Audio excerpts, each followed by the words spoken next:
Sorry, I'm looking for John. Does anybody see him? I've talked with him. He's on his way. Great. Thank you, Kyle. Appreciate it. Yep. He should be pretty close. Okay.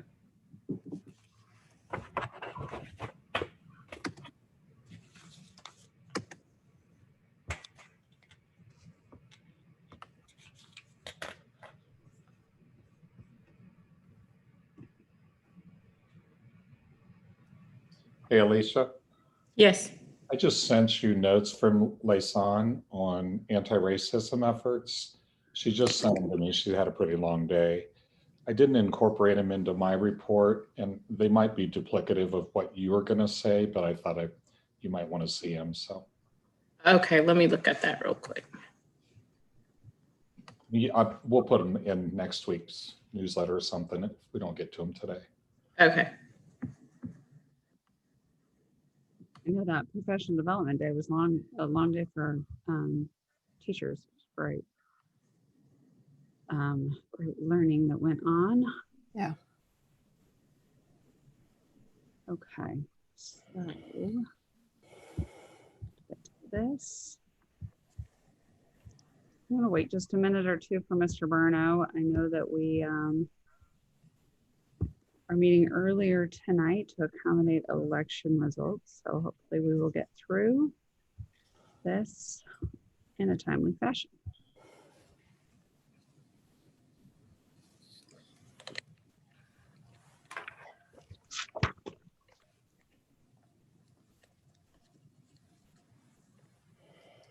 Dr. Good, I'm reviewing this, and I was just going to do a really small note on the anti-racism because I was not included in the last two meetings. But if you want me to go ahead and report out on this, I can. No. Only what that I just wanted you to see it, so I didn't know. Yeah, I would feel more comfortable having a time to really read through Right. it. And then also after we meet this week and then the following task force, I'll report out to the board in December. Cool. Sounds good. This is great though. I appreciate it. I just would, I want to look through it and if I had any questions and that sort of thing. Sounds good. Thank you though. I appreciate it.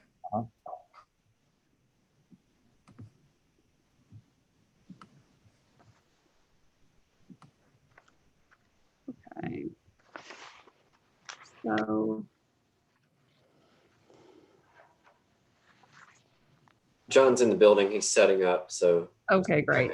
Thank you. I'm still trying to, for some reason, I'm viewing your, is your screen just me, Kyle? no. That's all I'm seeing is just me, which is not really what I want to see. Let's see. You. There we go. That's Are you seeing the shared screen of the meeting? I am. Okay. I don't. It's always my worst fears when I'm on these things is trying to make them work with my limited computer skills. Okay. So yeah, all I'm seeing is me. When I go up to view gallery, let's see if there's a little bit better. Okay. Now I can try and check in with John.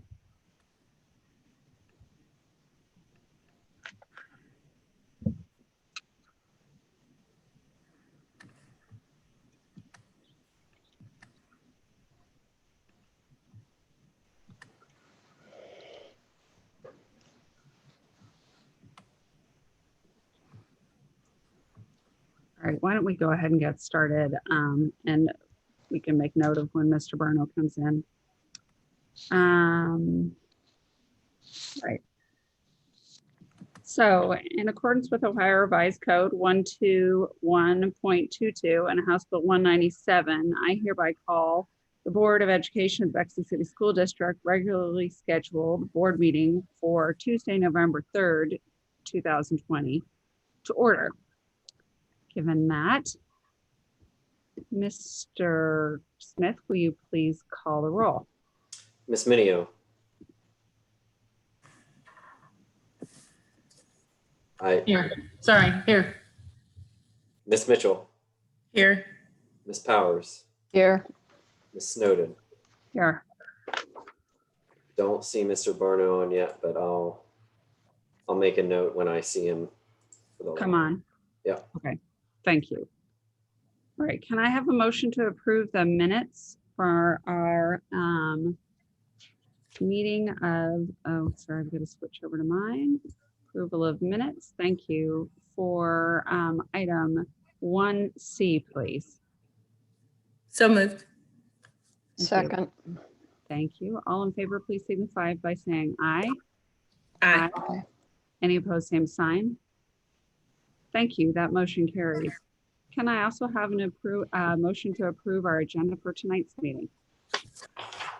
So moved. And I'll second. Thank you.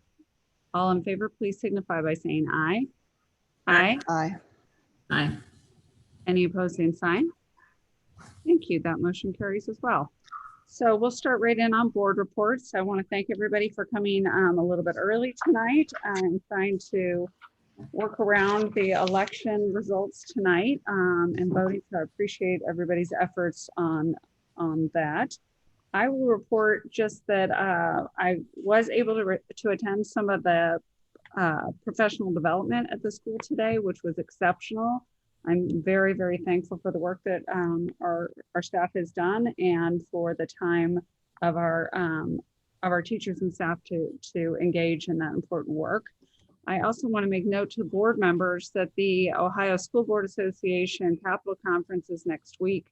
I've been every year. Of course, this will be the first year that I'll go virtual. And so the good news about that is that not only will it be easier to attend some of these for some of our board members, or for all of us really, it will also, they're going to record their sessions. So if, as in the past, we've always made notes of what sessions we attended and any important items or things that we learned from that we can share with other board members. So today, or this next week when that comes up, if you would please make those notes, and then also if one's particularly good, make note of it and we can share it with each other so that other board members can benefit from that as well.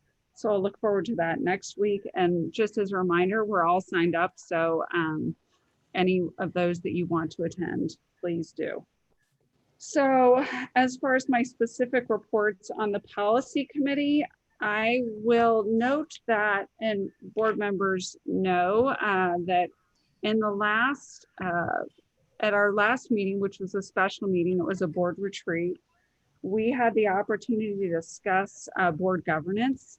And part of our conclusion about that was that we thought, with the advice of Dr. Good, that we could maybe reconfigure our policy committees a little bit better and give our board members a deeper understanding of our policies on an ongoing basis and more community input around those, because we think that's really the best way to work with our policies. So they'll let them be breathing documents of representation of how our committee feels. So to that end, you will see in today's meeting under board updates, those group of policies, policy review sections, and each board member has submitted desires to me and Mary Davis, who's going to help me compile those. So I will be reporting to you soon as to what section you will be assigned, and how we will do it is as we discussed, we'll have one chair and one co-chair of each of those sections. And we will take the opportunity to review them ourselves first as a chair and co-chair. And we'll look for things that we need to prioritize as we do that. So we won't just go in alphabetical order. We'll do a review with those, and then we'll look to engage the Ohio School Board Association, most likely, to help us do some policy reviews so we understand more specifically as we go into this, which are required by law and which we have some ability to have some review and community feedback on. So that will be our procedure. The board members will look over it with our attorneys and OSBA, then we'll look to engage community. And part of that also goes down to my separate section tonight, which is reporting on just diversity and inclusion as far as the board is concerned and what the board's working on. And I want to note that that will be one of our first priorities. I know that Ms. Smith is working with our staff, as we saw today, and our community to do our diversity and inclusion work, to lead that, to head that. But as board members, we are of course tasked with policy work. And so that will be one of our first priorities as we do this policy review. As for operations, which is my other report, I'm going to let Dr. Williams really report in on that tonight. We have a lot of our conversation around our different business items tonight around operations, so around COVID. So I'll let him do that. And with that, I will move on to Ms. Minio.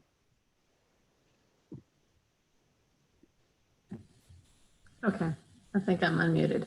Yep. Ms. Snowden. So I'm going to be brief on my review of instruction because I feel like we have Jill coming on later tonight to talk about it. One of the things that she did share with me, though, that the October 16th PD day was focused on data review to assess and close gaps. And in a survey, so in line with that, with the equity conversation, they've been receiving feedback from BARP about wanting to see people of color represented in the curriculum more. And where did I want to say that? Here we go. Actually, during a survey, staff survey, staff identified they identified becoming an anti-racist learning culture as their top priority. And so I feel like a lot of that is also reflected in the work they did today in their PD day with Dr. Cynthia Tyson and Dr. Hassan Jeffries. But like I said, I think we'll probably hear more about that from Jill. And that's the highlight there. Okay, as far as the legislative report goes, you guys haven't seen this yet. It just came, the email just came yesterday. And it talked a lot about how the fact that that legislative proceedings are going to be a little bit different in the next couple of weeks because of the lame duck. So they're looking at a substitute bill for House Bill 305, which talks about education funding. There's also Senate Bill 358, which talks about education law and flexibility and relief during the pandemic. House Bill 436 is coming up, and that is professional. It highlights professional development for screening and intervention of dyslexia for students with dyslexia. And then on the floor for a vote, House Bill 367 covers job descriptions for school counselors. And then this is the new legislation that's coming up. It's House Bill 767. They're looking to modify compulsory school absence law, chronic medical conditions acknowledged in the IEP in 504. So I'll summarize that all up and send it to you guys. Like I said, the email just came in. The timing is not good for our meetings. It comes in like on the 1st. Okay, that's my reports. Great, thank you very much. Has Mr. Barney been able to join us yet? There he is. Yeah, can you skip me over? I'm still Yes, kind of getting my absolutely. stuff set up here. Sorry. We'll come back to you, Ms. Mitchell. Sure. I have a couple updates for everyone. For BEF, for the One for All Technology campaign, we are about 67% of our $1 million fundraising goal. Wow. We've raised just over $423,000. And when you add that with the $250,000 impact grant, that's where we get to that about 67%. So I'd like to thank the Bexley community and generous donors. And remember that we still need donors to contribute, both small or large gifts, to help us meet that commitment. We are also in the midst of our annual Fund for Excellence Drive, which is unrestricted gifts for the BEF. For those of you who may or may not know, they have restricted funds, which go to a specific type of endowment fund, and then the unrestricted gifts, which really gives the BEF a lot of flexibility to direct their efforts to innovative and unique learning opportunities for Bexley. Sorry, I'm reading both my notes and notes from Pam Glasgow, who's so wonderful. I told her to send it to me to make sure I didn't overlook anything. We are looking for, BEF is looking for student testimonials to support the campaign as they drive out that last need for donations. Students that tell us, why they like their school issued device, what they're doing with their device in the classroom or at home, and how it's helping them with their schoolwork. Under 45-second videos can be submitted to Jennifer McGee, which is really, really nice, because one thing we all can attest to, we love to hear from our students. The Bexley Alumni gear is available through November 6th, with items available by December 9th for those Bexley alums, and 10% of those proceeds go to the Lions Pride Alumni Fund. Friday is the deadline for grant applications to the BEF's Youth Philanthropy program. The program teaches Bexley High School students to be philanthropic grant makers. The students have $6,000 to award for projects at the high school or middle school. And then the fall Bexley High School Alumni magazine was recently mailed to approximately 6,500 alums. And it is available in a digital flippable version on the Bexley Alumni website. And I think that's all I had for BEF. I had the opportunity to be the alternate at the annual Legislative Delegate Assembly meeting for OSBA, where they elected the new president-elect, Robert Hurd Sr. of Cleveland Municipal Schools. The new president assumes duties January 1st, 2021. His name is Scott Huddle. The following platforms I reported out to you all, which is really good to hear that these things are not just unique to Bexley, but one of the platforms that they will go out as far as advocating on behalf of Ohio schools was an amendment to address racism and equity in the schools. And a quick summary is that they acknowledge the historical, generational, and compounding practices that have intentionally created and continue to afford advantages to some groups while perpetuating inequities for others. There was also two other amendments in the graduation rate to be not be a penalization for schools that have to allow students with disabilities additional time to complete the graduation requirements. The third amendment was to require all private and non-public schools receiving public tax dollars to be held to the same accountability standards that public schools have to meet, including licensure requirements, the same financial reporting requirements and sunshine laws, as well as audit requirements for all other public schools. So those three measures passed.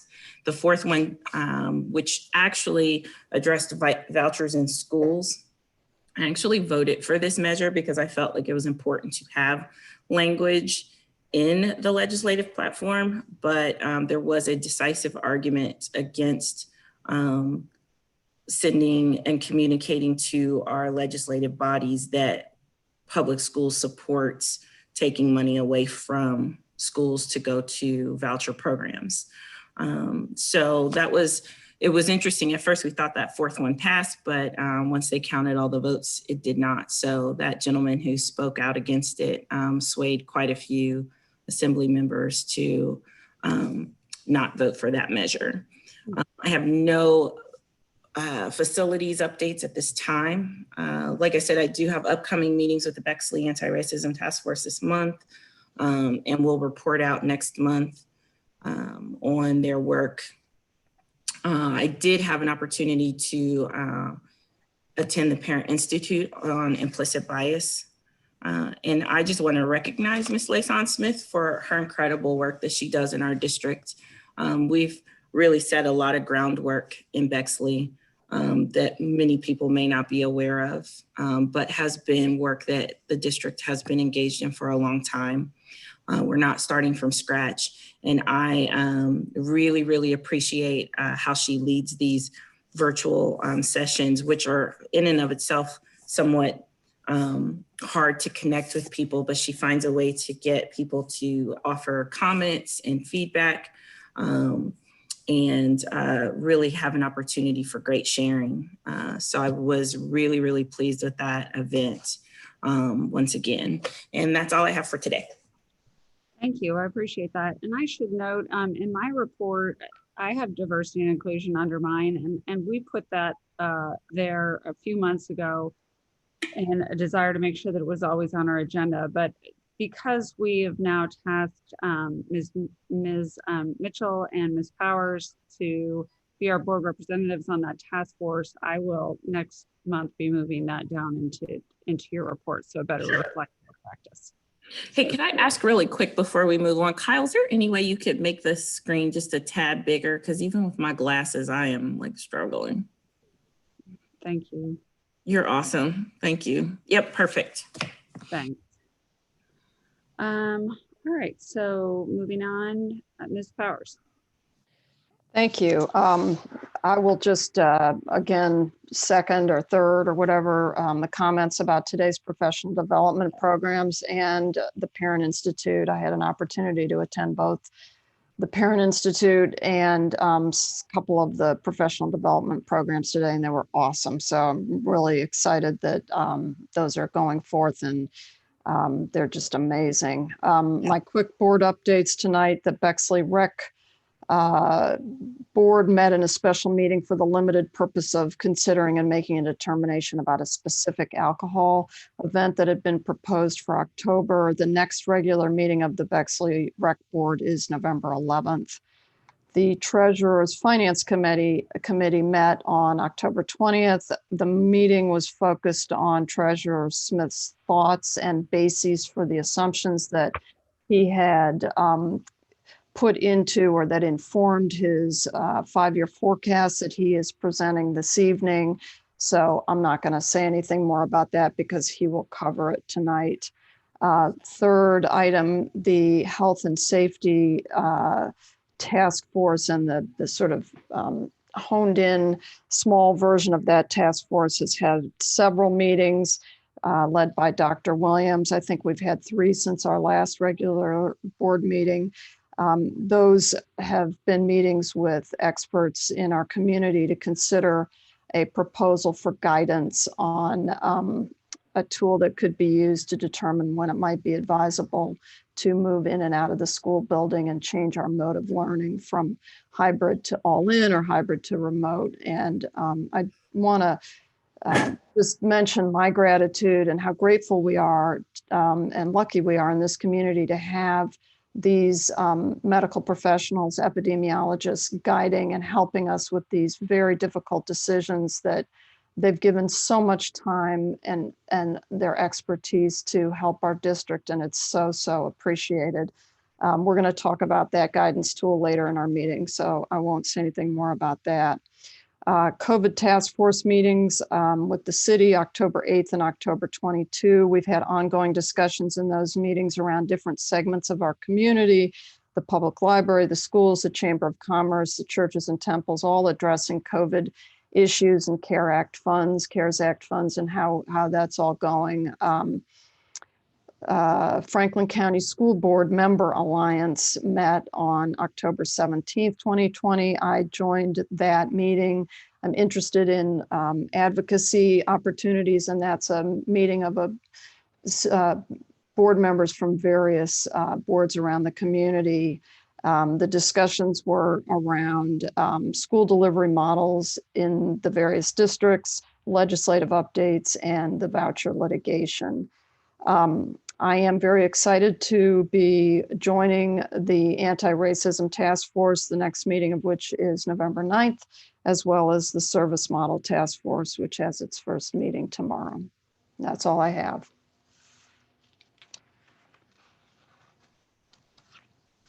Marley, I can't hear you.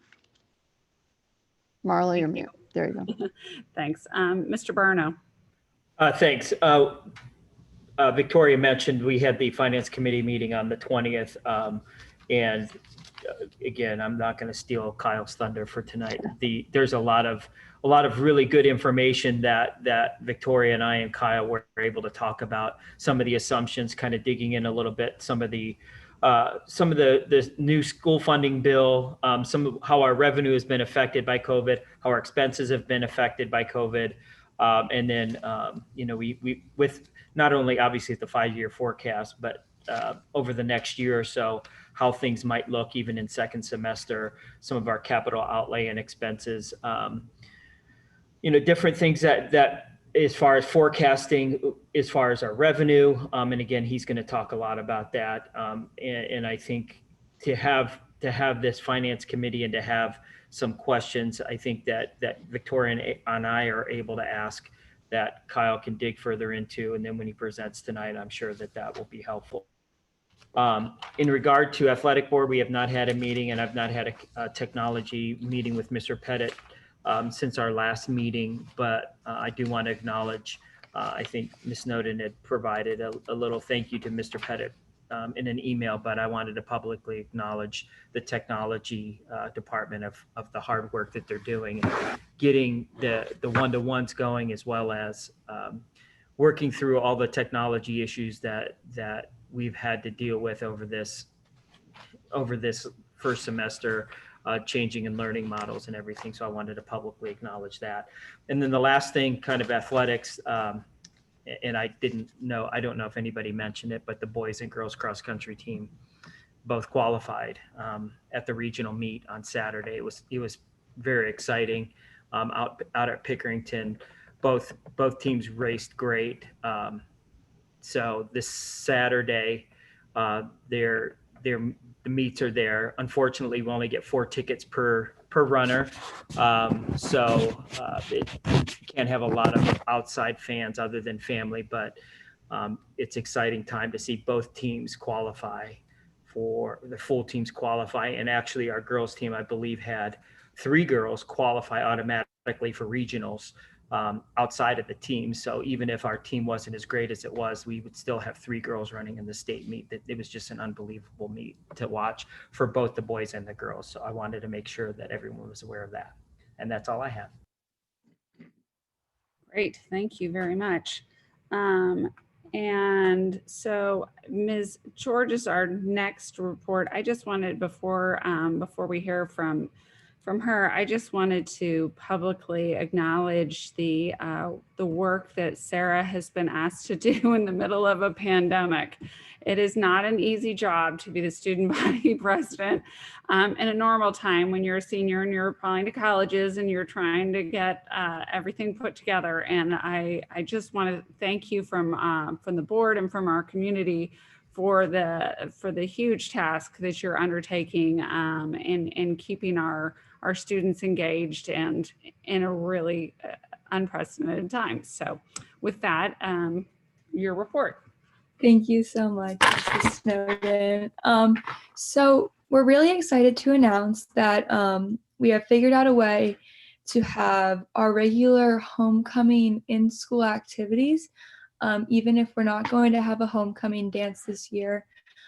We decided as a student council that there is just, to give the students the dance that they deserve, we don't have the ability right now to do that because of COVID. But we still want to make it special for everybody. So we are going to still have our homecoming court. We're still deciding whether we want to do a A-Day monarch and a B-Day monarch. So both groups can see their classmate be crowned. Or if we want to do it differently, we're going to have our final vote on that tomorrow. But we did start sending out the voting for the senior class. We are figured out a way to do Clash of the Classes, which is something that's very fun for the high school. We're actually going to take out some time on the A-Day and B-Day before Thanksgiving. So both groups are going to be able to do Clash of the Classes. We're going to have it outside on the field and with all socially distanced events. But that's just, we're still working out the details on that. We're going to have spirit weeks and dress up competitions in which that we're going to have 2 days are going to be the same day for each dress up. That way both groups are going to be able to dress up, and we're going to kind of hopefully make that into a competition as well. And so which group did it better? And this is all thanks to our amazing events chair, Quinn Hall. I just wanted to throw his name out there. He's doing great. And then we also have our policy meeting. Elliot Goldman is our chair for that, and he and his group are actually starting a mentoring program, because normally when everyone's in together, we have our English Resource Center and our Math Resource Center where upperclassmen can help lowerclassmen with the academic support that they need, and that normally provides a lot of upperclassmen and lowerclassmen relationships, which are obviously so helpful. But with everything going on, we don't have an ERC or MRC really running this year. I think we do, but it's kind of hard to do from a distance. So my policy committee is looking to work on establishing those connections between the upperclassmen and lowerclassmen. So he is going to start working on a mentoring program, which I'm really excited about. We also normally have a charity drive. November is normally our charity month, but because of everything going on, it's just too much to handle right now. And so we are going to kind of move our charity drive into the spring, and kind of, instead of having it be a charity month, have it be a charity season. And just kind of our goal is to focus on what we can control.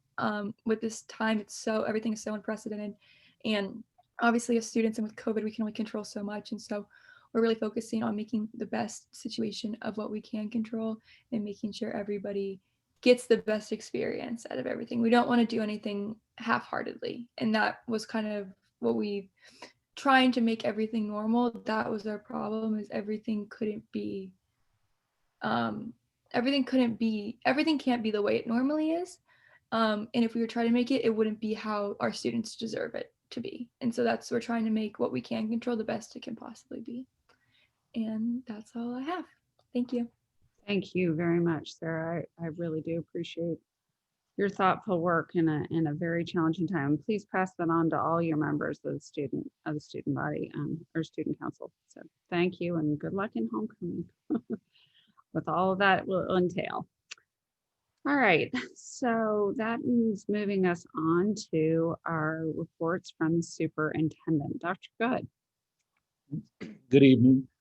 First, thank you to the Board of Education and the community for an opportunity to work together.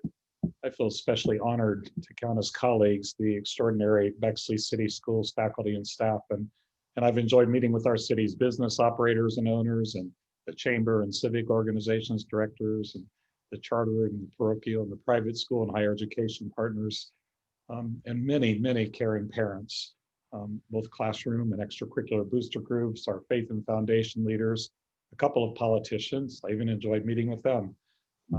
But plus our social justice and special interest collectives, and of course, the incomparable Bexley City Schools student body.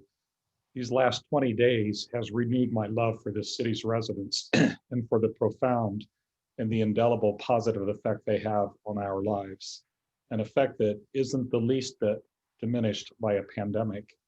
Your passion is evident, and it's exemplary, as is illustrated in your oral discourse, that which you have written to me, and of course in the content of your infamous yard signs. It is a joy, really, to come home to this true community.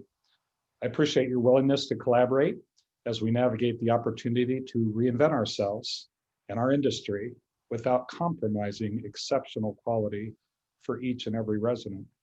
To that end, we have several reports in this board agenda this evening that reflect those inclusive, collaborative, iterative efforts. Bexley City Schools remains committed to utilizing the best data available, the latest verified scientific information, and the expert advice of public health and medical professionals to guide decisions relative to how we learn, whether that's remotely, all in, or in some hybrid fashion. This evening, the board will take a look at a draft learning mode decision tool, which is a complex data-driven guidepost that will help the board, help them determine which learning mode, remote, all-in, or hybrid, is recommended based upon the available, reliable data. Also, we'll be sharing information on the service model task force that will commence tomorrow evening, Wednesday, November 4th. This community collective is charged with assessing new teaching and learning options that will increase teacher to student contact time and consistency without diminishing the quality of teaching and learning or the health and safety efforts that are in place.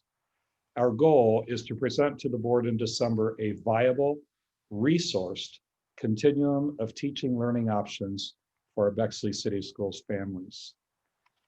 Continuing with the theme of engagement, I'm pleased to announce that next week, our Bexley High School seniors will receive an invitation to prepare a 60-second pitch that asserts their unique qualifications to counsel me as members of one or more student advisories. We'll be asking community members to participate in screening those videos, but also to familiarize them with issues that are on the hearts and minds of Generation Alpha, our class of 2021. If you'd like to volunteer to be on those screening teams, please send me an email at dan.good@bexley.us. Student advisories in other districts where I've served have helped in crafting new policy proposals, such as those related to cell phone usage in schools.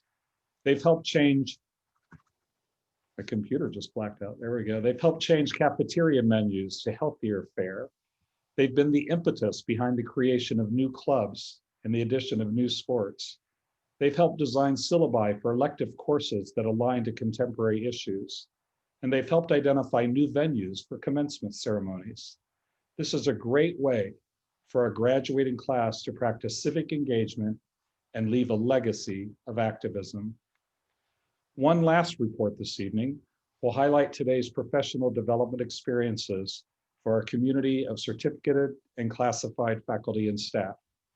I was able to participate in several that focused on needs that should be top of mind for every citizen, and that is the emotional health of our children. Today, we learned how to respond to anxious questions and how to create safe environments for anxious learners. We gained core skills necessary to help children navigate this complicated, stressful world of present. And we learned how to promote resiliency in order to persevere. A significant component of that work is the reflection on our own experiences and how those negatively and positively impact our relationships with each other and our students. Today, we listen to students' personal perspectives, particularly through the lens of race, but also from perspectives biased by economic advantage and disadvantage, social status, ethnicity, national origin, sexual orientation, and gender expression. Our awareness of the inequities that exist informs our efforts to ensure that each and every Bexley City School learner is and feels valued. So as I move into my second month as your interim superintendent, I am encouraged. I'm encouraged by your commitment, by your involvement, and by your demonstration of empathy and even of forgiveness.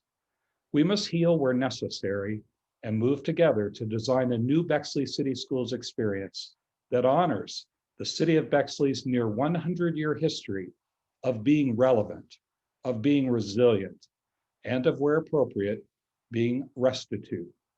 It is distinctly Bexley, and I am sincerely pleased to be your partner and public servant in this respect. That's the end of my report. Thank you very much. I appreciate that. So, board members, as we look at the agenda here, you will see under 3, we have 3B through G. That includes items that you've had an opportunity to review and discuss with Dr. Good. And also I just wanted to make note of 3F, which is the second reading and approval of several policies. And that is JED, that is a new policy for student absences and excuses. We will continue to review that. I believe that the way the policy stands now, it covers everything that we need to cover, but I just pointed out that it is one of those that may likely change with COVID over the next few times or over the next few months and maybe a year, I don't know. So just keep an eye on that JED you may see again. So given that, can I have a motion to approve items 3B through F? So moved. Second. Thank you. Marley, can I make a comment just to dovetail on Now what that you we said? have a motion and a second, yes, Yeah. please, Winnie. I had a comment or two about JED and also about AFC-1.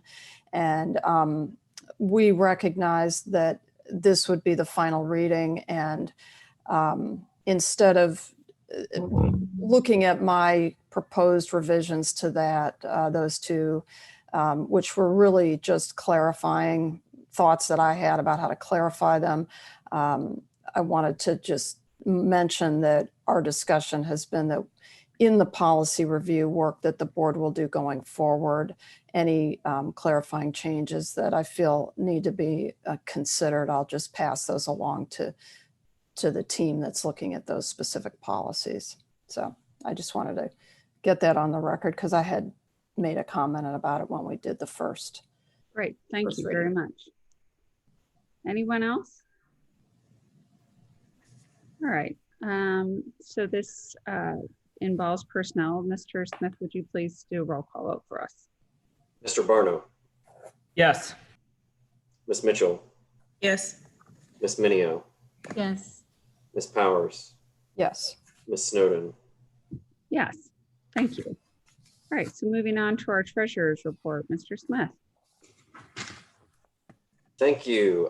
So I guess out of respect for the discussions tonight that we still have and the wish for many to tune into election results, I'll try to be brief. First, I point out, and I guess, sorry, I'm driving the shared screen too at the same time. Thank you. So first, I'd like to point out that the financials for the month of October are based on the May 2020 forecast. Next month, that'll be updated to reflect tonight's passage of the forecast for tonight. So in regards to the forecast, I'd like to just point out a few things quickly. Number one, as a reminder, this is a living and breathing document that changes constantly. I can tell you right now that I just got some word today that there's a $300,000 payment coming from the workers' comp department from the state. It's not in this forecast. Didn't know it was going to happen until maybe late last week. Pretty much too late to incorporate here. So that's just a proof that this constantly changes. In this case, it was to our good. Second, the income tax reductions have been reduced from the May 2020 forecast, reduced to 3.5% loss for this year and a 2.5% loss next year. That's down from a 10% and an 8.5% respectively. And that's primarily due to this October payment that we received. We've been anxiously waiting for that to see how it compares, how the July and October year-to-date amounts compare to previous July and Octobers because of the delay of the federal filing deadline. So I'm happy to say that as a year-to-date, we look pretty good. But as a reminder or a word of caution, this is primarily money from the calendar year 2019, again, pre-COVID financials for the most part. The part that I looked at closely was the employer payments or employer withholding, which is more recent from the months of June, July, and August. And those typically see a reduction from July to October as far as receipts go. But even that normal reduction was not as great as we normally would see in that time period. So I thought that was encouraging to see. Still planning on a small reduction, but not as severe as what we were thinking in May when we were all locked up in our homes. Next, on state funding, it's remained relatively flat through the forecast based on last year's state budget cuts. The state will have to approve a new biennium budget by June 30th, 2021. So we'll have a decent idea of what that may look like for the May forecast, but I doubt it will be finalized as the state has a history of going right through June to pass a biennium budget. If you'll note in FY21, there's a larger than normal surplus. That's primarily due to the budget reductions that we implemented back in June as a response to COVID, as a response to the state budget cuts, which revenue-wise went over 2 fiscal years, but these budget reductions really were implemented in this current fiscal year. And finally, on our cash balance, I believe where it is where it should be, especially year to date. It's entirely too early to talk about the next levy or even amount.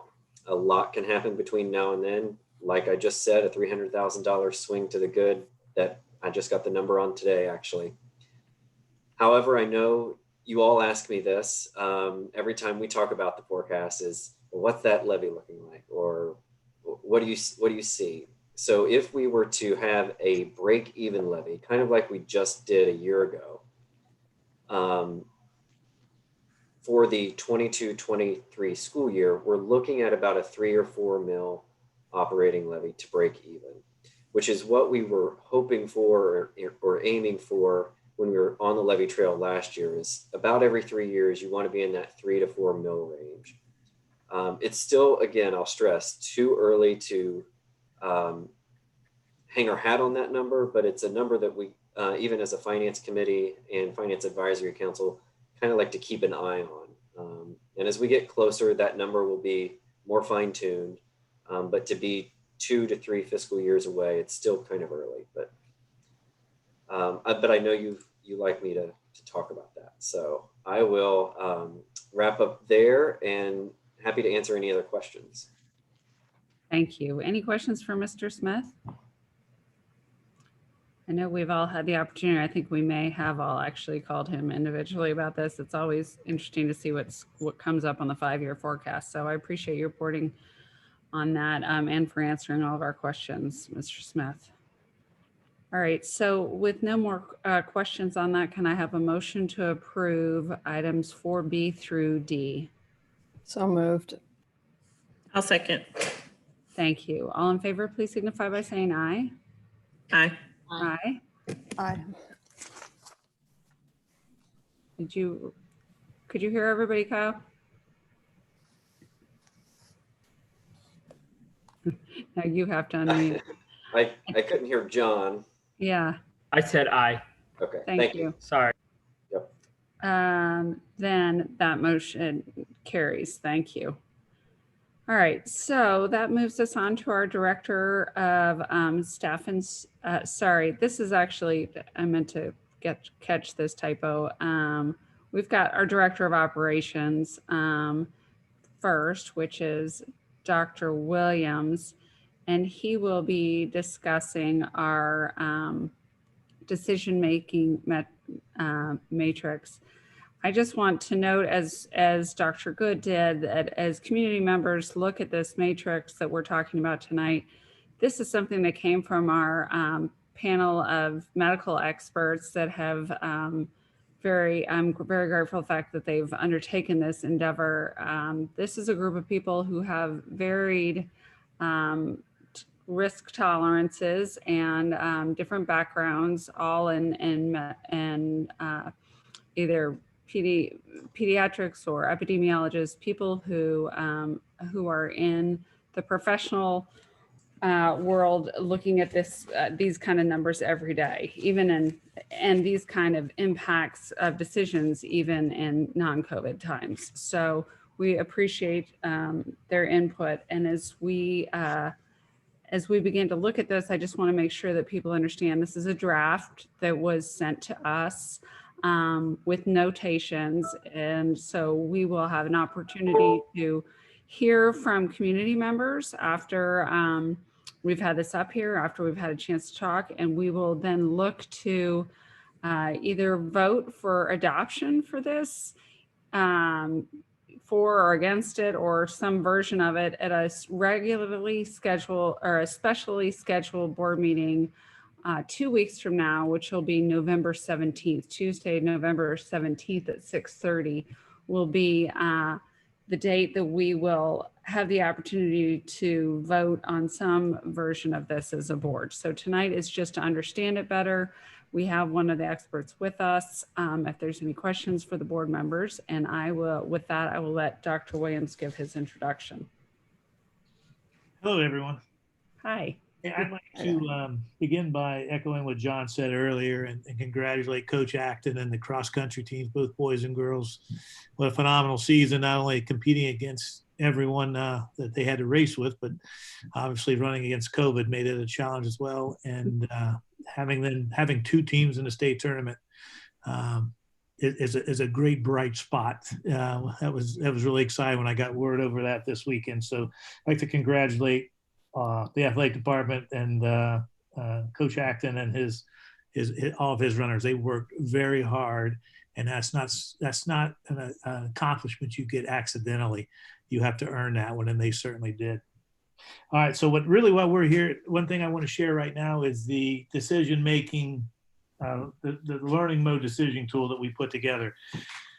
And I'd like to give some background for this as well. I think that's important to hear the background. This tool is really designed to be a guidance document. The intent, even though it might look like it to some, the intent is really not an if then. Like, if this happens, then we have to do this. This is more like a guidepost to maybe cause conversations, create thresholds, and where we might want to convene our surveillance team to start looking at other data to help maybe influence some decisions that decision makers might have to make. And I guess the reason why we put this together on the task force, I've been very fortunate to have such wonderful people on all the staff and the Board of Education members and the epidemiologists and the doctors on the task force. But it was probably in September, I was hearing things like, well, this school is going to go to all in on November 19th. And that was 8-10 weeks away. And it began, like, how are they doing that? How do they know that's the right thing to do? And what would be a good use of data-driven, there should be some data driving those types of decisions. So I put the question out to the medical professionals on our task force.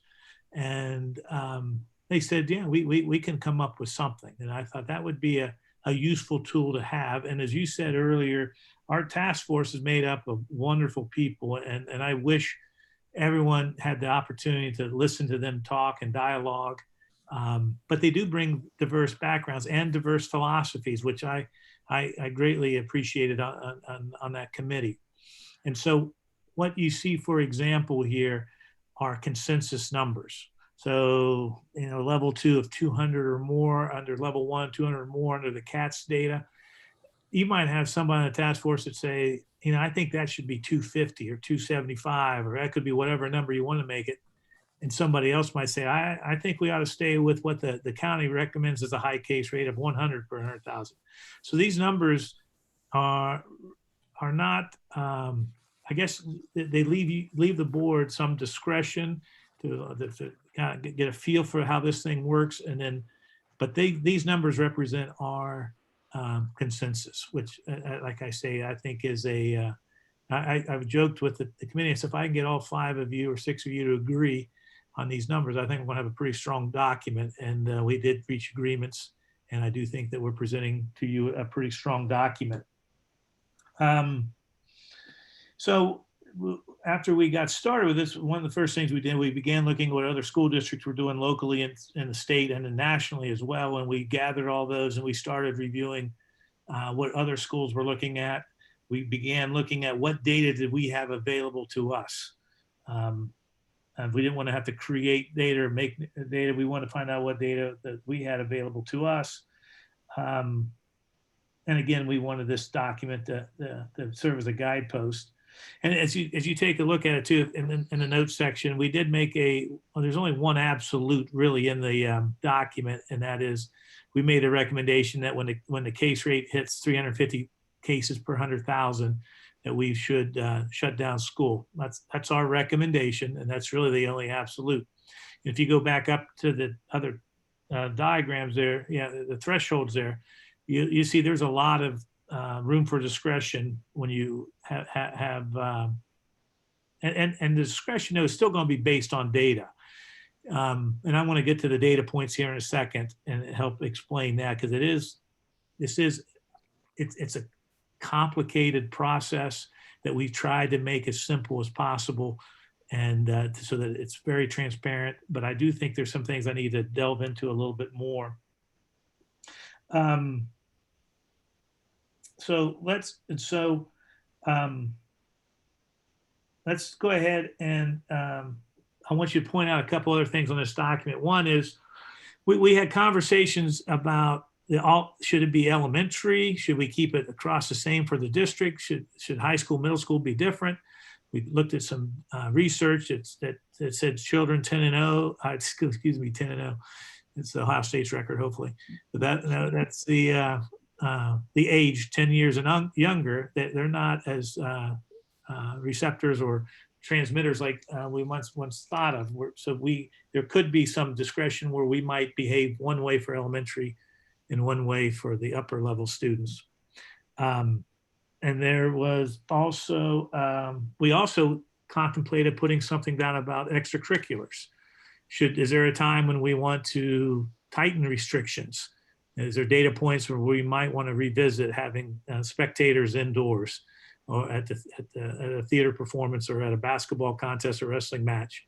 But we decided not to include that as well, that make it too complicated. And we do feel that we have that right to do that and that discretion to do that at any time based on the numbers, that when we feel it's what's keeping our students and coaches and athletes safe is our top priority on that.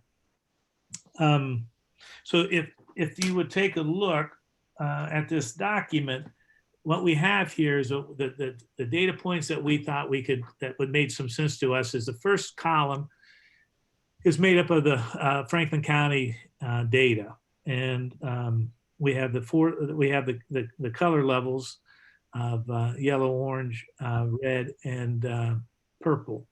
And really, as we looked at that data, as far as schools were concerned, there's not much difference between red and purple for schools. I mean, it's important for our role as citizens, that hospitals have enough rooms and ICUs and things like that. But as far as school, we found red and purple really had kind of a similar impact as far as school decision making. But I thought I'd point that out. And then the second column is the CATS data. And we're part of a consortium of schools in Central Ohio that's working with Ohio State University. And they send out 2-week rates, and they give us a bunch of information.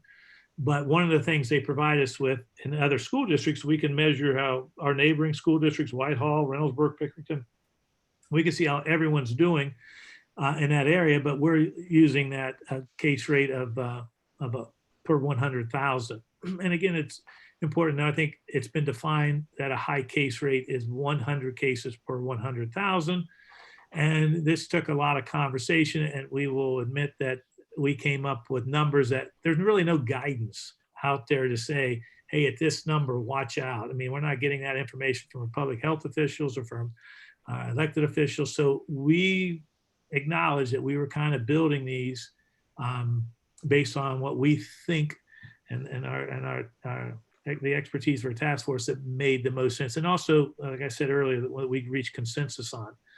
And so we went up to 200. Now, yes, it could be argued that we move numbers around, make it 300, 250, but this is where we landed.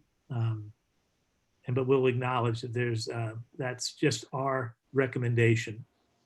And then the third column, we struggled over this quite a bit about what should that be. We like the fact that we have a county data, we have a 43209 data set in the second column, but what is the impact that we're having in our schools? What are we seeing in our schools in particular? And so we looked at attendance rates of the staff and students, and we're comparing them with last year's absence rates with this year's rates. If we start seeing problems that'll obviously present itself very clearly to us if we have staff absence rates at a place where we can't conduct school. That's very easy to tell. Or if we start seeing students attendance absence rates increasing at a much higher rate than last year, that's going to be a trigger for us to look bring in a surveillance team and to examining data. So how we envision this working is that the superintendent, Board of Education, our school nurses, our task force members, once we hit a certain threshold, superintendent might call together, identify a watch week, and convene the surveillance team. And the surveillance team then would get together, and that CATS data, there's we have a secured information that breaks down a lot of information. How many students are going to the nurse? How many students are COVID suspected, COVID confirmed? They'll look at attendance rates. It'll look at it by buildings. We can see where spreads are occurring, if they're occurring in buildings. And then I envision that, once a tool is actually finalized, that this surveillance team will use that tool to have conversations, and then we'll look at the data that's very building specific, district specific, and then make recommendations to the superintendent, who can make that to the board as well about what should happen the following week. And it could be, we see a spread in a school, and I will also like to put a plug in that we have not seen spread in our buildings yet. We've had cases and we've had quarantines, but we haven't had any spreads in our schools. So I do believe that our 6 feet and our mask wearing is having a positive impact of keeping our kids in hybrid, our schools in hybrid right now. But the envision, as we talk about the vision of this, is that we could possibly say this one school is having a spread, the other schools are not. Maybe this school needs to take an extended leave of 10 days. We'll go to hybrid in this school for 10 days and let this, people kind of catch up and this run its course. So we stop the spread, or it could be made as a district level, whatever. But I think those types of decisions and that discretion should be left to the surveillance team, examining more specific data than what's on this tool. This tool is just, as we said, a guidepost to trigger something that gets a team together. And we really look at the data by building and as specific as possible before we start making recommendations about where we need to be. Is Abby on? Is Abby on with us as well? She is. She would need to be unmuted, I think. And I would ask Abby if I did a nice job, or if there's anything else. I'm sure I didn't do a nice job, but I'm sure I missed something. So is there anything else you'd like to add, Abby? Nope, I think you did a nice job. I'm happy to kind of help answer questions if people have them, but you hit on all the big points that we were thinking a lot about in the development of that tool. Thank you, Dr. Turner. All right, so Ms. Powers is the board member serving on this. Do you have anything you'd like to add? do. And I, part of it is that I just want to reiterate what Dr. Williams has explained, that in the chart part of what we're looking at, we go from, on the left column, from, the broadest information, that alert system that's got the 7 factors that move us yellow, orange, red, purple, across to just Bexley CATS information, which is the incidence of COVID in Bexley as a city. And the next column reading across is the more specific information about what's actually happening in our schools. And I think that the design that I think really the doctors and epidemiologists put together is really helpful, because it gives us all of that different kinds of, more granular detail as we get closer and closer to consider what's important. And then there are 2 parts to what have been provided here. In addition to the chart, down below, the language talks about how that data that's presented in the chart will be implemented, used, thought about, and put into practice here in our district by, the superintendent and whoever else needs to weigh in on it, the data surveillance team. I did have a couple of comments or questions that I wanted to clarify, in part for the benefit of the group. And one of them is that in that first asterisk, and that's exactly the right spot to be in there, Kyle, the data surveillance team will assess rates of student and staff absences, et cetera, et cetera. It goes down to the parenthetical there. Absence rates exclude individuals who are home due to public health required quarantine. I just want to clarify that means people who are not ill. So they're quarantining because they're required to quarantine because they may have had an exposure, but they're not currently ill. It would include, our absence rates would include people who are isolating because they're ill. So just to clarify that. The rest of the asterisks and notes, there's some items in here that the board is going to consider, I think, and can discuss tonight. One of the things that popped out to me is that the board, as everyone knows, on the board can't get together and deliberate as a board unless we're doing that at a publicly noticed meeting. And so we're not going to have, I don't think our intention is to have a publicly noticed meeting every week to consider this. And so we'll need to work through some of the language about how we're going to examine the learning mode every Friday. And I think Dr. Williams is envisioning a proposal where that data surveillance team would be very involved. And I think I support that notion. And I think it's really important to us to make use of, with our deep gratitude, the understanding that the epidemiologists and pediatricians who've been working on that task force, they have the knowledge and the experience and the background and the daily exposure to these issues to guide us on how to better understand that.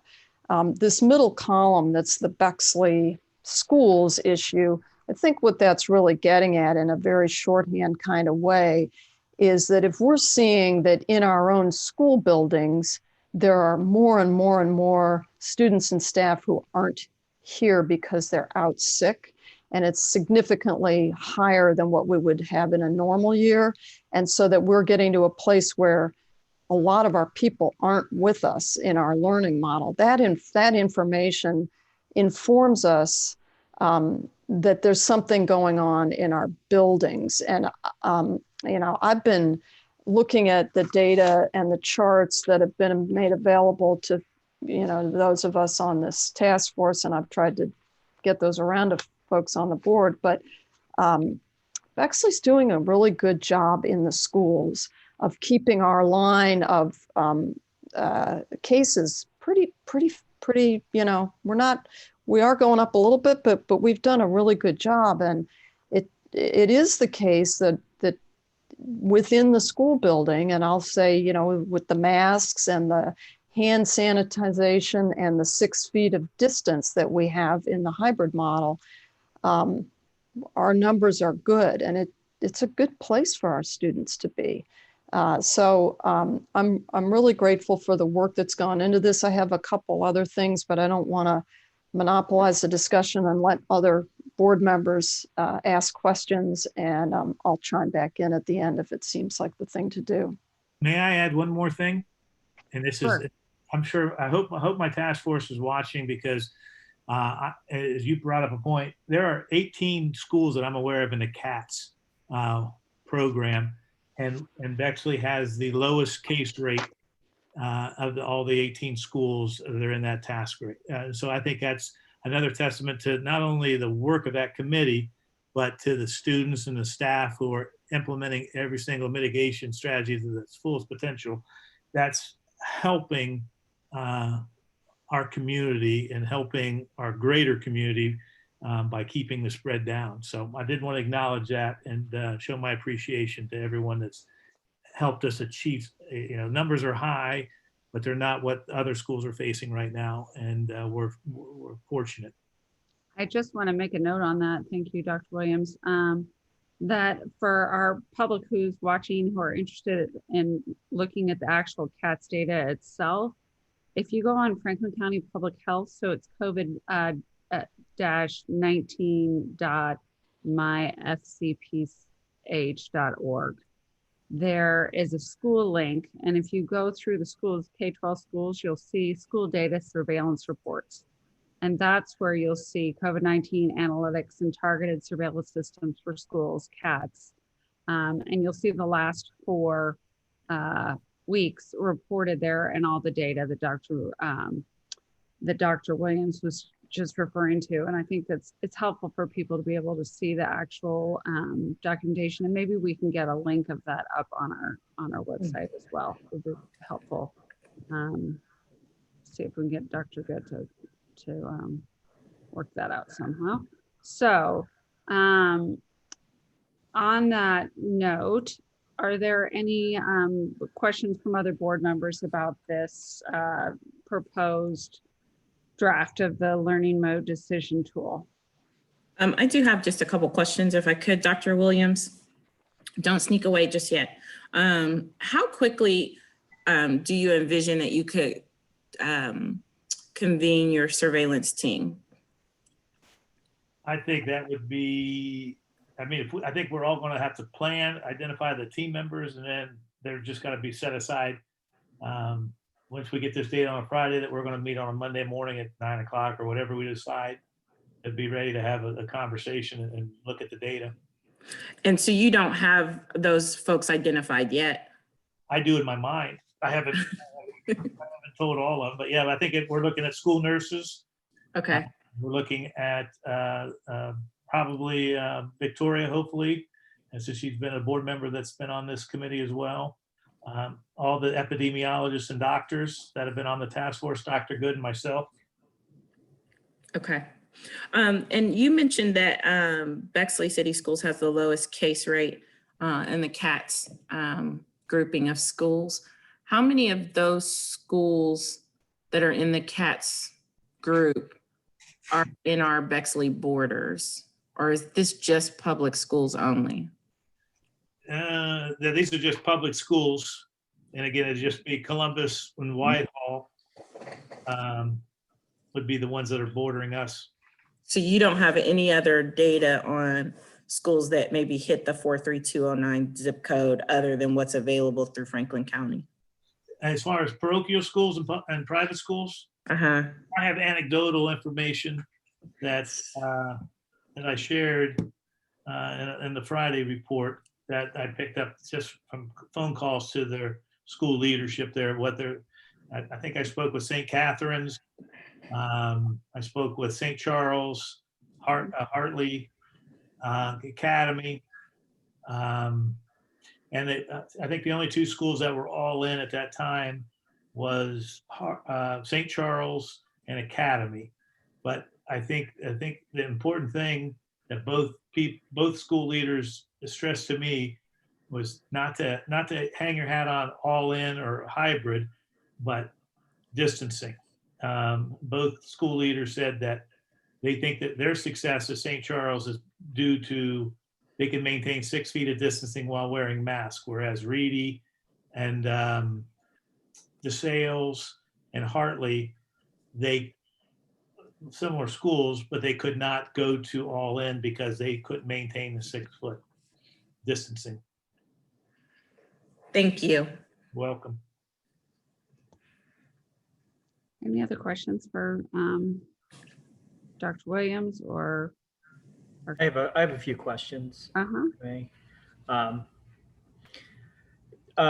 Dr. Williams, and maybe Victoria could answer this too. On this task force, is there, and I understand the chart, is there like a priority being set with what numbers are more important? I mean, I understand the chart and all the different numbers that are thrown in there, and then you take and just kind of follow it across or whatever it may be. But what you said, Dr. Williams, it kind of like perked me up, especially with the priority that we put on school spread, community spread, positivity rates. Is there something that, as you discussed, you know, there's discretion in all of these charts. Is there some kind of priority that we look at, especially when we're looking at community numbers versus, and as you pointed out, the school spread, so to speak? Like I'm not aware of any cases that we've had a spread from somebody at school. In fact, I think you and your team have done a phenomenal job with the tracing. As soon as we get notification that somebody has been diagnosed positive, that the tracing is undertaken and people are informed and the community is informed right away. So kind of my question is there a priority in what we're looking at on this chart, on the numbers, or is there just we're taking all of the data and then just making a decision on, or making a recommendation that the board would have to make a decision on? Well, I'll give my perspective and let Abby and Victoria share theirs. I see this as I see the first 3 columns basically guideposts to convene a surveillance team. I think that the surveillance data that we look at in the secure data center, where we're looking at buildings, schools, it gets really down to the micro level. I think that should guide, in my opinion, that should guide the decisions more so than the first 3 columns. And maybe Abby disagrees. I'd be interested to hear her take. Go ahead, Dr. Norris, if you wouldn't mind. No, I don't mind. And actually, could somebody scroll up so that the chart is visible again? Thank you. So the quick answer to your question, Mr. Barno, is that no one of these columns sort of has more weight in the algorithm than any other. As you observed, when you follow across, you know, it's not that one counts for 25% and another for 50. I think what we liked about these 3 pieces of information in the algorithm is that, as Dr. Williams mentioned, they represent different kind of zones of epidemiologic risk by going from the county to the district, meaning the Bexley city, down to the school district. But also there's kind of different strengths and limitations of each of those types of data sources. And so across the committee, there's people who feel very strongly that the county level risk is the most important one for us to make decisions about exposure. And there's other people on that committee who feel that what's happening in the schools is kind of the singular most important criterion. And so being able to develop a model that pulls from all 3 of these potential places for exposure and possibly leads to kind of growth and infection in our communities and in our schools, we came to as a group as a way to kind of leverage the strengths and minimize the weaknesses of various data sources. Thank you. I think that's, I mean, as you point out, when you look at the chart, it goes kind of larger to smaller. And then, and maybe I'm missing it. My understanding is that, as Dr. Williams pointed out, and my understanding as we go along with this is kind of the tool that would be used depending on how the data goes. But as the data gets plugged into the chart, so to speak, these are recommendations that would be made, or I mean, obviously I'm assuming that this would be made by Dr. Good. The task force would go to Dr. Good, or the surveillance team, or whatever, or Dr. Williams would go to Dr. Good and say, here's where we are, here's the data on our learning mode decision tool. We're at X area and we're going to do this. This is what we think you should recommend to the board as far as what our next learning model should be. Am I correct in saying that? So I'm not sure if that's for me or someone else. I think, but my impression is that you're correct. And if I can just add one bit of information more, which is, this group started talking about what a decision tool might look like, as Dr. Williams said some weeks ago. And it's really just been tremendous how much more we know about the safety of the school environment, even today compared to 1 month ago. Just so many more children in school in so many different settings. So I think if we'd looked at this grid a little while ago, we might have, it might not look exactly like this, but as we've observed, that school is really quite a safe place, even when there are higher rates around school. I think it's given the task force, or at least the group that I don't know which part counts as the task force or the surveillance group or whatever part I'm in. It's sort of given us real experience. We're all parents. We all have kids in school. We've all been able to observe what that's felt like to live in this place and to send our kids to hybrid school for these last 4 weeks or last however many weeks. And I think that's allowed us to feel more confident about what's happening. And so, and I imagine that's going to continue to happen as we have more data over time and we begin these thresholds begin to have kind of more experience behind them. That task force might again be more confident about shifting, what those recommendations might be. And that's the nature of what's happening all over the country, really. There is no national guidance about what is the right number for schools. There's not state guidance about what's the right number for schools. So it really takes kind of living through it and talking with community to find out kind of what's working.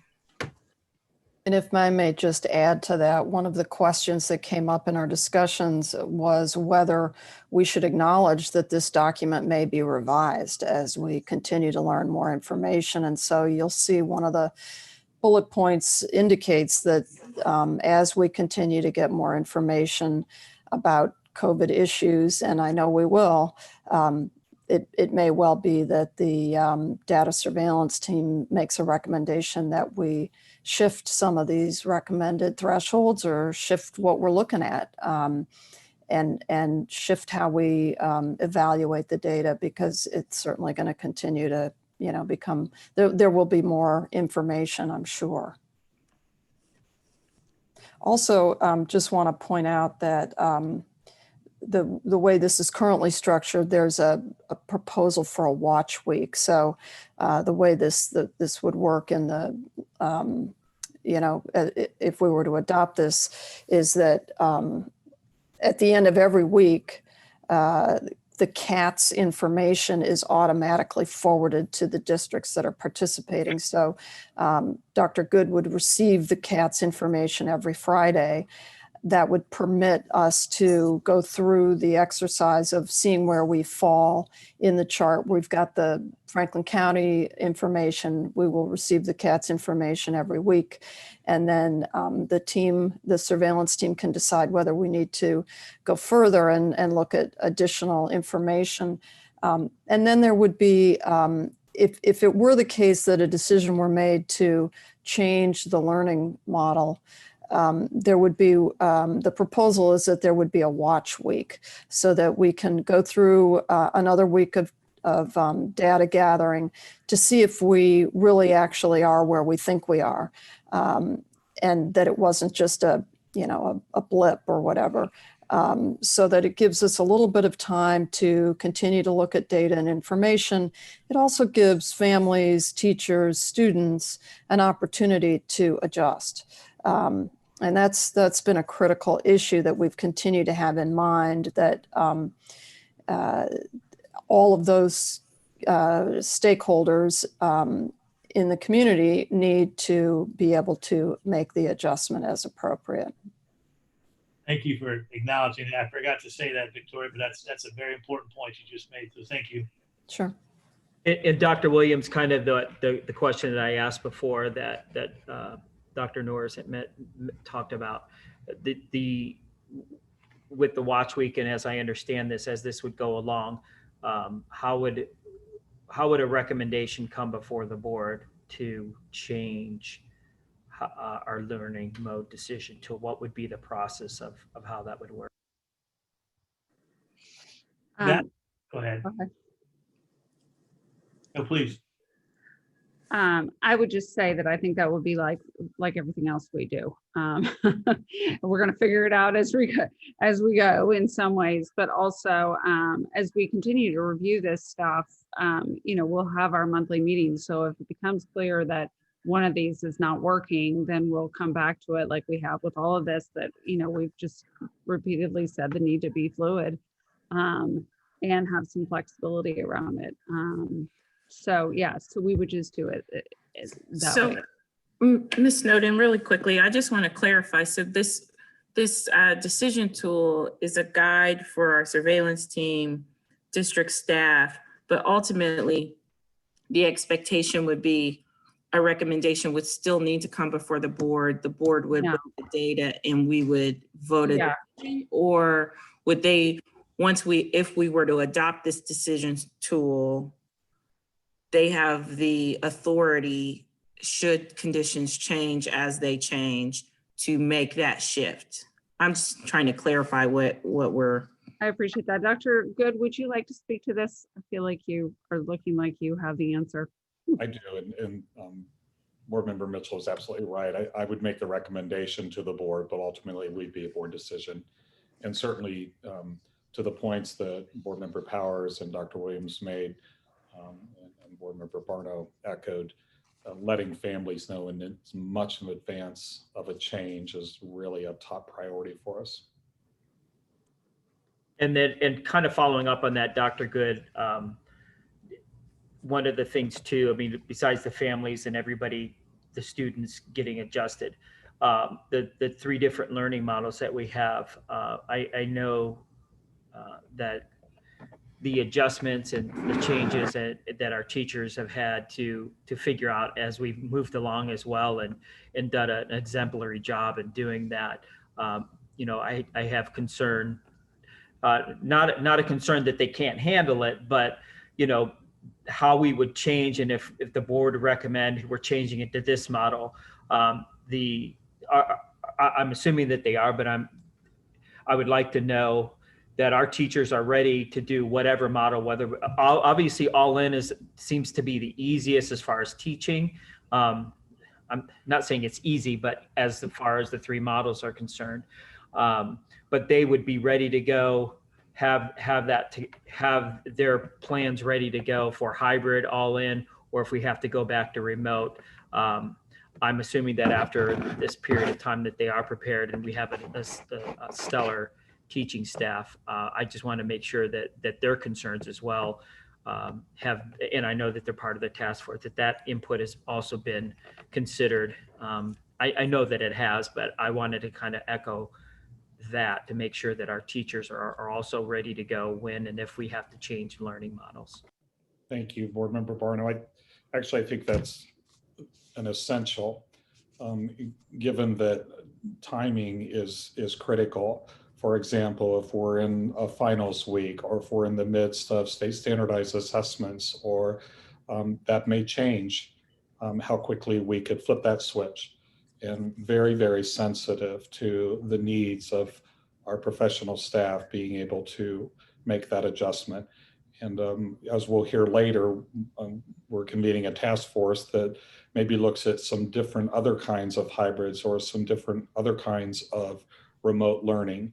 And so if we add those into the mix and perhaps move to one of those, that again becomes another variable because there'll need to be adjustments and time given for teachers to prepare for that. So point well taken. Thank you. Yeah, no, I knew that was the case, but I know that all of my fellow board members, you know, when we consider, especially, you know, if we have a proposal to change learning models, that everyone is considered, and we know that the teachers have that daunting task of if they have to change and what they have to do and the adjustments they have to make. But I'm glad you could assure us and the public of that, but I knew that was the case. So thank you. Thank you. And so just to be clear, Ms. Mitchell, with your point, I think part of the confusion may have come around the notes that Ms. Powers was referring to that say that the superintendent and the board will examine learning mode every Friday. Thank you, Kyle, just that second bullet point there. So that's the distinction I think we would make, is that would probably be the superintendent and myself and the data surveillance team on Fridays doing that kind of check-in. But then in fact, if we come to a point where we're going to shift it, then it comes to the whole board. So that language we'll clean up. Are there any other questions on this? I do. Super quick. So Dr. Good just highlighted a little bit, and I think we're getting ready to hear about the task force that's going to talk about the different learning models that we could employ. So I think this question is pretty much for Dr. Norris. I'm assuming the data is the data, and if we change how we deliver instruction or what our models look like, do you think there's going to be a need to reconsider this tool, or do you think this tool is going to be good? I mean, I know you already spoke to the fact that the information changes, and we know more information, or the answers are different than maybe even they were a month ago. So regardless of that part, do you feel like if we change how we deliver instruction, like an AM PM shift or anything like that, that's not going to influence this tool, correct? Well, so our task force has really focused on learning modality and how close that puts kids together in light of the epidemiological situation in the county and in the city. So, if hybrid switched from, 2 days rest day, 2 days to being AM and PM, but that was to maintain 6 feet of social distance between kids, then hybrid would still have the same kind of risk profile as we imagined it for this matrix. I think, and just to respond to the first thing that you said, so the data related to the county are released by the state on Thursdays, and that number comes, those color codes for Franklin County, that just comes straight from the Ohio Department of Health and gets you can just see what it is, it's public. And same that the CATS data, that is the rate for Bexley, that just comes straight out of that analysis, and it's just publicly available. So those there won't be a change in terms of how those numbers are calculated that go into that chart. What I was mostly referencing with things change all the time is this pandemic changes all the time, right? What we understand to be a high risk activity or not has changed since March. What kind of how we understand how it's all going has changed. And I would just want to allow for the possibility that in the school environment, really what we've learned over time is how safe school is. And I wouldn't have said that so confidently in August. That's almost been a really wonderful kind of surprise about how it's gone so far. School is safe. And not just Bexley, in general, school has been safe, and that's been a really positive outcome. So I don't know if that answers your question. I expect that we'll continue to learn things about COVID going forward, and that may lead to tweaks in the algorithm. And mostly, I just wanted to leave the possibility of that open. We continue to be surprised by this virus, and there are more surprises coming, no doubt. Thank you. Dr. Norris, if I could make one point, Dr. Roberts, Schaefer Roberts, the Columbus Health Department, made the comment on WBNS TV that schools are safe. And then this morning in our county meeting, indicated exactly as you did, that schools are safe, with a caveat that we continue to implement the safeguards, the 6 foot distancing and the masks. And I think that's what you meant as well. Absolutely, yes. Thank you. And to just follow up on that a little bit, my understanding what Dr. Roberts said at that time was that she would not look to close schools at any given certain number because she thinks schools are safe. Now, she might look to closing extracurricular activities where there might be more spread, but and everybody is going to look at this differently, but they are not looking to give it at Columbus Public Health, which is the organization that she leads. They're not looking to give us a numbered guidance, like once you get past 350, cats 2-week rates, you should go into remote, which I thought was interesting too. Again, given that you remain as keeping the safety protocols in place in the schools. So that has, just as we go forward, so board members can start to think about all this, and community members as well. One of my thoughts as I look through this information is I'm not sure I'm comfortable with the blanket statement that if Bexley CAT's 2-week CODA rate exceeds 350 cases per 100,000, all schools will go remote without any discretion. I think I'd like to retain some discretion around that, but that's just my original thought on that. And my other thought on it is that as I look at these numbers, the hybrid remote, what's important to me as leaders of this district is, well, most importantly, is to make sure our kids are being educated. And so I think we can do that best in our buildings, as long as we can do it safely. But also, I think we need to be realistic about the behavior of our students and families in our district. And as with a tool like this, a guidepost, I hope that it will give parents a guidepost for their children and how they look to moderate behavior for themselves and their children. So if we can see, like, we're getting very close in Franklin County, and our CATS data is going up as well, that we would be getting close to going remote if we continue on this path. And so I would hope that people would look at that and see that they need to continue to moderate the behavior. I'm specifically thinking, I unfortunately heard of several parties this last weekend with our students. Then I know that there's a lot of fatigue around COVID and trying to keep distanced and safe. But I want people to remember that their actions have consequences. And I don't want one of those consequences to be the closing of our schools. And I also think that for me, because I think that it's most important to make sure that we're providing the academic offerings that we need to in the best light that we can. I think that Dr. Roberts' comment about extracurriculars is interesting. So I appreciate the health and wellness that comes from the mental health that comes around extracurriculars and support those wholeheartedly. But I think I would also want to see language in this that would indicate that the surveillance team and the board would have reserve our right to suspend any extracurriculars, because I would rather suspend extracurriculars than I would students in our buildings learning.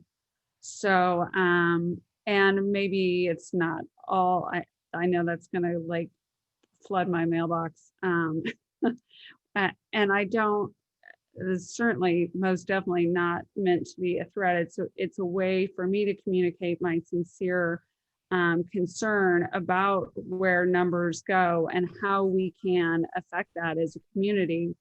And so I'd like, it doesn't have to be suspending extracurriculars. It might just be that we may not be able to have, or we may feel like it would be safer to limit the amount of people that come into our buildings. So for example, at an athletic event or at a theater event, I understand that parents want to come in and see those things. And that's part of the joy of performing. But if we can't keep our numbers at a reasonable rate, I think it doesn't make as much sense to open our building to people who can carry this virus. I mean, this is what we're talking about, is spread. So I think we've got to be mindful of that in our policies and in the way we view this.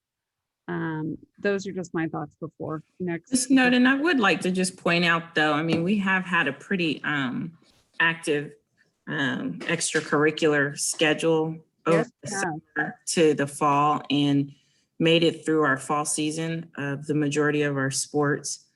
With yes cases, of course, it was never a zero-sum game, but that, in spite of all of those things, we did manage to have seasons and activities for our students. So while I don't disagree with your points, I would like to just kind of point out that, we did sort of manage to do it rather successfully this first. We did, and most of those things were outside. They were outside of yeah. Thank you. Any other questions or comments on this? I'm just going to add one comment that came to mind, that as we look at the model, there was the time when this chart only had high school, middle school, and elementary school all together. It started with the two columns, with elementary school treated separately. I think there may even be room for considering each of the elementary school buildings separately, so that if there's an outbreak in one building, if Maryland has a problem, we may not need to move all of the students to a different learning model. We may be able to just manage it at one building. So, there are other things to consider. And maybe that's something that just would be a recommendation that could be made by the surveillance team at the time. So just thinking about other ways we may review the data that's in this chart. Thank you. That is a good point. All right. Any other questions or comments as we go on this topic? All right. So then, just again, for our community members listening, we will look to finalize and adopt some sort of learning mode decision tool at a special meeting on November 17th at 6:30. All right, moving ahead then, for our staff and student learning reports. So that would be our Chief Academic Officer. Hey, thank you. And I'm going to begin this evening by talking about the new task force that has been referenced in Dr. Good's comments this evening. We'll actually begin tomorrow evening with a group of individuals representing our community and our teachers. And the purpose of this task force is to determine a continuum of service models. And as I listened to the previous conversation with Dr. Williams, service models means learning models, learning modes. So we've been referencing it in a couple of different ways, but as we look at how we've started our school year, we've experienced learning in a fully remote setting. We've experienced a hybrid setting, and we certainly know how to do an all-in or a fully in. And so part of our study will allow us to figure out, are there any other service models that we should be exploring or bringing forward to our students that will allow us to increase contact time and consistency with our students. That is one of the things that we are so desperate to do, is to get our students in, or to have more time with them instructionally face to face. And even as you look at our hybrid currently, there are gaps in the week where students are learning remotely, or there are those days where they're not directly with their teacher. So our hope is to figure out, how do we increase that contact time and give our students consistency, but without diminishing teaching and learning and all of the health and safety efforts that Dr. Williams and his team have so successfully implemented for us. So the hope is that with this particular group, we'll be able to engage in study. We'll start by looking at, where are we, what's working, how do we know it's working, and what other options might be available to support our students. And of course, part of that study is we'll need to look at many of the structures that define who we are as a Bexley school system. So for example, what is the capacity of our facilities, or our human resources, or our technology, and being able to support any type of different learning model or service model.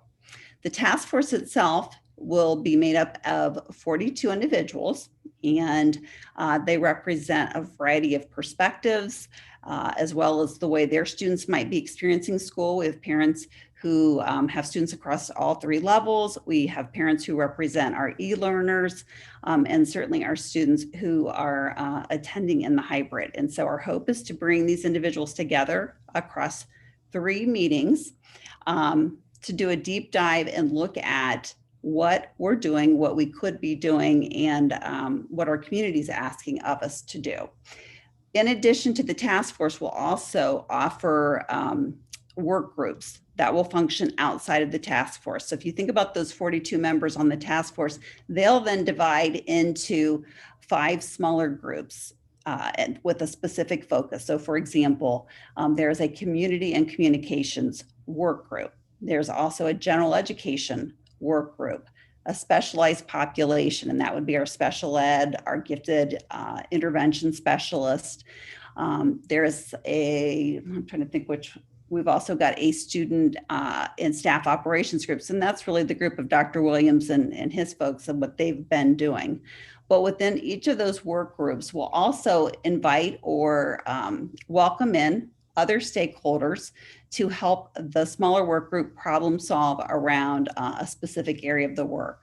And so as the work groups work with task force members will bring those recommendations back to the larger group and get feedback from the task force, which will then go back into work groups, and they will have the chance to revise, start anew.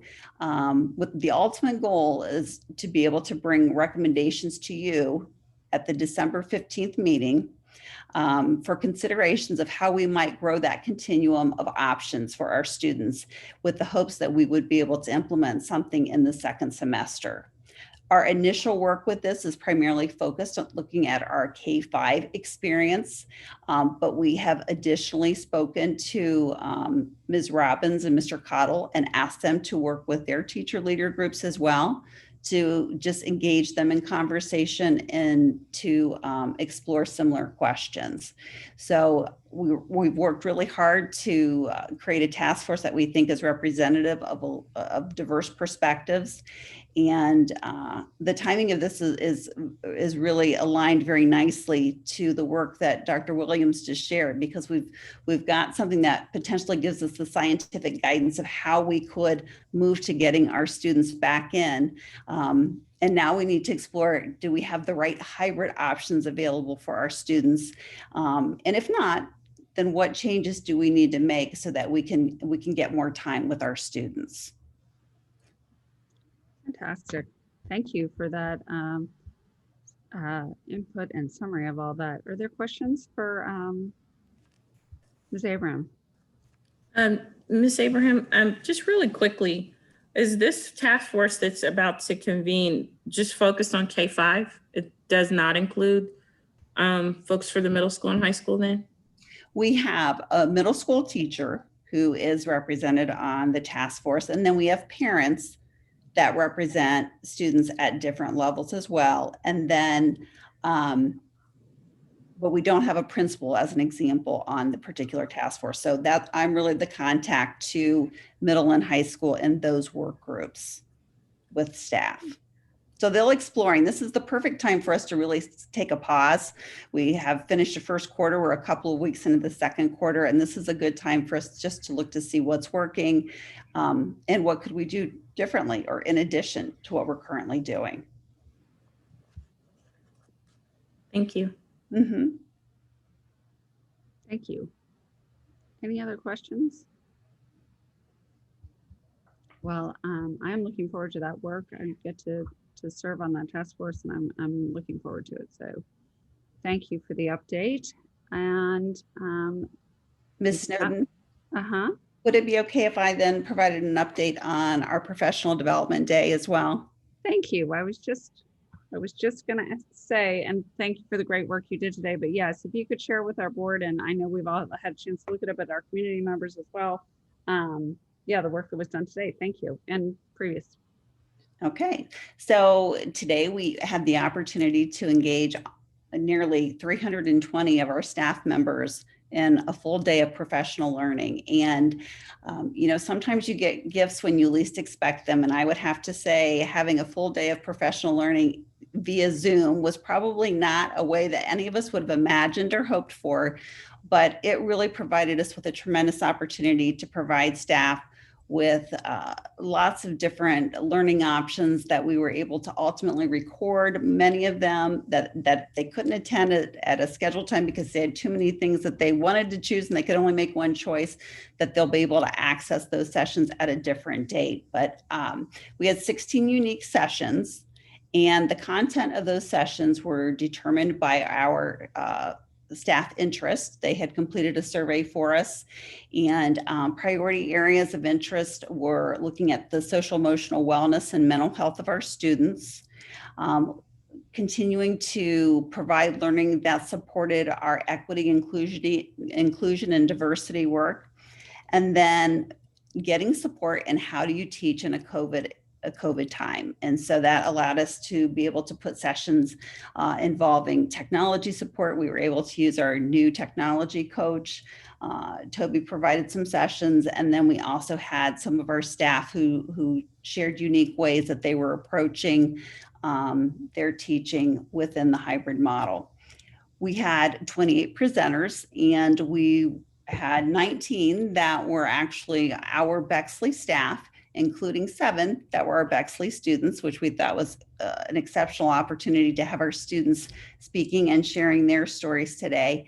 And then we also had a number of guest speakers who joined us. And I know some of them have been highlighted earlier in the meeting, but I'd like to, again, just thank Dr. Cynthia Tyson from The Ohio State University, Dr. Hassan Jeffries from Ohio State, Dr. Jason Reese also participated, and Dr. Christina Dorr provided sessions. So it was a great day of learning. I want to recognize the efforts of our district PD committee and certainly Layson Smith. Clear back at the beginning of June, Layson approached me with some ideas of some guest speakers. And so we began dreaming and planning then. And so I just am appreciative of the engagement of our staff. And I'm really pleased at the number of highly engaging sessions that were available to them today. Well, it looked fantastic to me, and I really enjoyed the ones that I did. So thank you very much. You're welcome. Any other questions?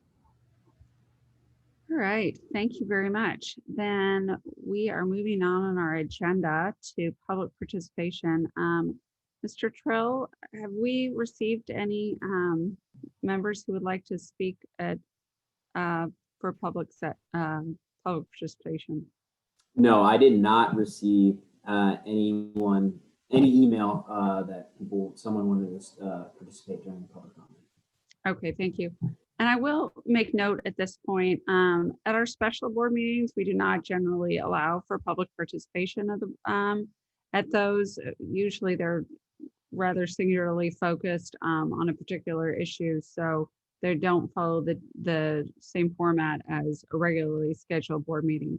So just to give people a heads up around that, and by all means, if you have something you'd like to share with the board, please do reach out and do that, or any of our Dr. Good or Dr. Williams that are specific to the learning mode decision tool. As far as other matters that may properly come before the board tonight, you'll just see the special board meeting listed there. Are there any other items that board members would like to offer for conversation at this point? Okay, great, thank you. Then we do not have executive session tonight, so can I have a motion to adjourn, please? So moved. Second. Thank you. All in favor, please signify by saying aye. Aye. Aye. Any opposed, same sign. That motion carries. Thank you all very much for your work tonight. Thank you. Thank you.